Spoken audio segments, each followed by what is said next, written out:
ഞങ്ങൾക്ക് കോടതിയോട് ബഹുമാനമുണ്ട്.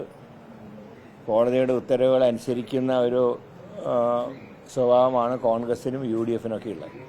പക്ഷെ ഇപ്പോൾ ഈ ശബരിമല വിഷയത്തിൽ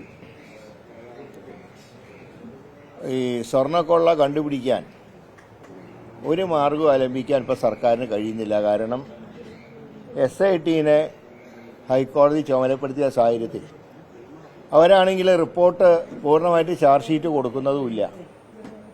സർക്കാരിനൊന്നും ചെയ്യാനും കഴിയുന്നില്ല. ഇപ്പോൾ കഴിഞ്ഞ ഇലക്ഷൻ കാലത്തൊക്കെ കുറേ വൈറലായതാണ് സ്വർണം കെട്ടവൻ ആരപ്പാന്നുള്ളത്. പക്ഷെ ആ കേസ് തെളിയിക്കണമെങ്കിൽ ഒന്നുകിൽ SIT ചാർജ് ഷീറ്റ് കൊടുക്കണം.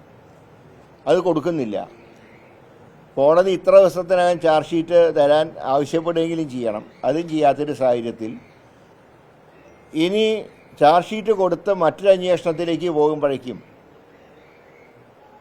പ്രതികൾ രക്ഷപ്പെടാനുള്ള സാധ്യതകൾ വളരെ കൂടുതലാണ്. കാരണം സ്വർണം കക്കാൻ വിദഗ്ധരായിട്ടുള്ള ആൾക്കാർക്ക് തെളിവ് മായ്ക്കാനും വിദഗ്ധന്മാരായിരിക്കും.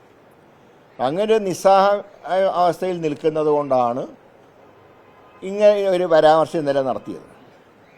അപ്പോൾ അക്കാര്യത്തിൽ കോടതിയുടെ ഒരു മാത്രമല്ല, ഇപ്പോൾ ദേവസ്വം തിരുവിതാംകൂർ ദേവസ്വത്തിലെ നിയമന കാര്യങ്ങൾക്കൊക്കെ സർക്കാരിനും ഒരു ഫ്രീഡം ഉണ്ടാവേണ്ടതാണ്.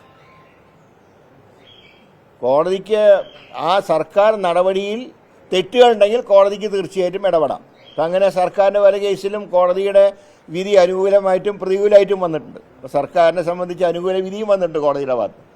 പക്ഷേ ദേവസ്വത്തിൻ്റെ കാര്യത്തിൽ ദേവസ്വം കമ്മീഷണർ നിയമിക്കുന്ന ഉൾപ്പെടെയുള്ള വിഷയങ്ങളിൽ ഇതുവരെയായിട്ടൊരു എന്താ പറയേണ്ടത്, അവിടെയും ഇപ്പോഴത്തെ ഒരു സ്ഥിതി, ഇപ്പോൾ കൊച്ചി ദേവസ്വം കമ്മീഷണർ ഗവൺമെൻറ് നിയമിക്കാം, മലബാർ ദേവസ്വം കമ്മീഷണറായിട്ട് സർക്കാർ നിയമിക്കാം. തിരുവിതാംകൂറിന് വരുമ്പോൾ ഒരു പട്ടിക തയ്യാറാക്കി കോടതിക്ക് കൊടുക്കണം. കോടതിയാണ് തീരുമാനമെടുക്കുന്നത്. ഇങ്ങനെയൊക്കെയുള്ള ന്യൂനതകളാണ് ഞങ്ങൾ ചൂണ്ടിക്കാണിച്ചത്. അതല്ലാതെ കോടതിയോടുള്ള ധിക്കാരമോ ബഹുമാനക്കുറവോ അല്ല. ഈ കാര്യത്തിൽ ഗവൺമെൻറ്റിന് കുറച്ച് ഫ്രീഡം വേണമെന്നാണ് ഗവൺമെൻറ് അഭിപ്രായം.